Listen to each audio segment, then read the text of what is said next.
Hello रोमर्स, स्वागत है आप सबका एक बार फिर से रोम विद सारन के न्यू उत्तर प्रदेश के वृंदावन मथुरा सीरीज में।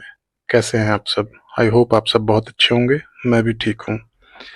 इस वृंदावन मथुरा सीरीज में हम 7 लोग थे एज ट्रैवल कंपेनियंस एंड हमारे घर से वृंदावन की दूरी तकरीबन 155 किलोमीटर्स की है और जिसे कवर करने में हमें लगने वाले थे कुछ 2.5 घंटे। सुबह के तकरीबन 8 बजे हम सातों निकल पड़े अपनी कार से श्री बांके बिहारी जी और उनके साथ साथ और आसपास के भी मंदिरों के दर्शन करने। यहाँ पर मैं आप लोगों से एक बात कहना चाहता हूँ कि मैं अपने हर रोड ट्रिप पर आप सभी को वहाँ तक पहुँचने का रास्ता भी दिखाता हूँ, तो कहीं आप लोग इस चीज़ से बोर तो नहीं होते कि हर जगह रूट्स भी दिखाता रहता है। बल्कि मैं तो ऐसा इसलिए करता हूँ ताकि आप लोगों को ये लगे कि आप लोग भी मेरे साथ साथ ही ट्रैवल कर रहे हो और घूम भी रहे हो। काइंडली मुझे कमेंट सेक्शन में ये बताइएगा ज़रूर कि आप लोग ट्रिप के रास्तों को दिखाने के बारे में क्या सोचते हैं। वापस आते हैं इस रोड ट्रिप की बात पर। तो हम सातों अपने घर से यानी कि एक सर्टेन पॉइंट पर मिलके इकट्ठे होकर 8 बजे सुबह के आसपास निकल पड़े। मौसम गर्म तो था लेकिन बहुत ज़्यादा गर्मी नहीं हो रही थी, तो कंफर्टेबल ही था। कार में बातचीत का दौर चल रहा था और गाने भी चल रहे थे। रास्ते में एक जगह से हमने सीएनजी रिफिल करवाई अपनी कार में और फिर आगे चलने लगे। और घर से निकलते ही और बिहारी जी की कृपा से कुछ दूर चलते ही तकरीबन 2 घंटे में ही हम पहुंच चुके थे लगभग छठीकरा मोड़ पर, जहां से लेफ्ट टर्न लेके जाना होता है वृंदावन के लिए if you are going from Delhi side. हमने लिया था दिल्ली मथुरा एनएच वहां पहुंचने के लिए, और वृंदावन पहुंचने के लिए छठीकरा मोड़ तक जाना पड़ता है, वहां से लेफ्ट टर्न लेना पड़ता है आपको।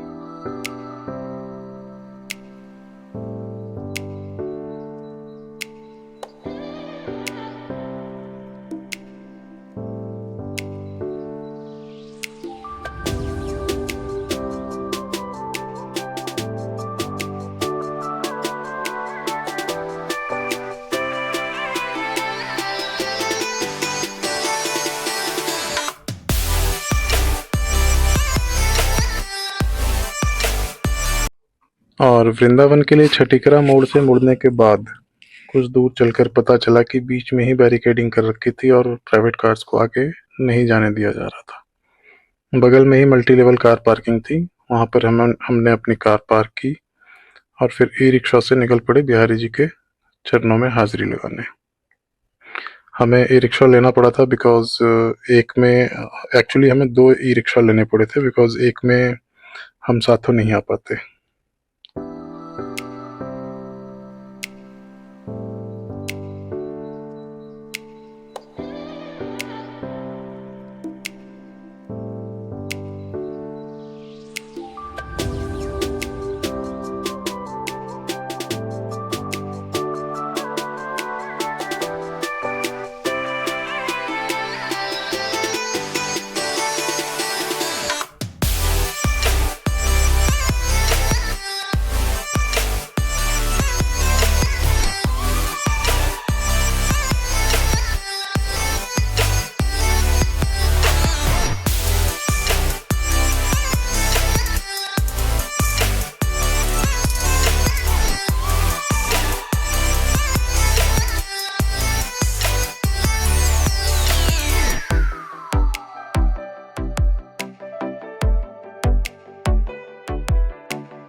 ई रिक्शा से उतरकर वृंदावन की गलियों में चलते चलते हम जा पहुंचे बिहारी जी के मंदिर के गेट नंबर 3 के पास, और वहीं से हमने प्रसाद लिया और अंदर दर्शन के लिए चल पड़े।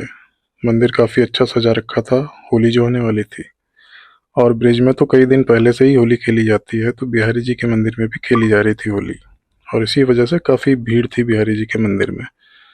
वैसे एक बात और है कि बिहारी जी के यहाँ आपने जाओगे तो भीड़ तो मिलेगी ही मिलेगी। मैं भी दर्शन करता हूँ रोमर्स, आप भी दर्शन का आनंद उठाइए। भीड़ काफ़ी ज़्यादा होने के कारण हमने कुछ आधे पौने घंटे में अत्यंत पावन दर्शन किए भीड़ में ही, और फिर आगे निकल पड़े बांके बिहारी जी के मंदिर के बगल में ही श्री राधा वल्लभ जी के दर्शन करने। कुछ ही दूरी पर स्थित है श्री राधा वल्लभ जी का मंदिर, और यहाँ पर बिहारी जी के मुकाबले कुछ कम भीड़ रहती है।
वाकई यहाँ राधा वल्लभ जी के मंदिर में बिहारी जी के मुकाबले कुछ कम ही भीड़ थी। यहाँ पर तो काफी जोरों शोरों से होली खेली जा रही थी।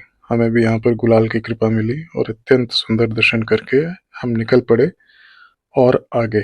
अब हम सभी को थोड़ी थोड़ी भूख सी लग रही थी, तो हम सब ने एक जगह पर रुककर कचौड़ी सब्जी और बेरमी पूड़ी और सब्जी खाई और लस्सी से अपनी प्यास बुझाई, और फिर निकल पड़े आगे दर्शन करने। मिलता हूँ जल्द ही इसी सीरीज के नेक्स्ट एंड लास्ट एपिसोड में। सफर जारी है। हर हर महादेव। जब तक आप भी श्री राधा वल्लभ जी के दर्शन कीजिए।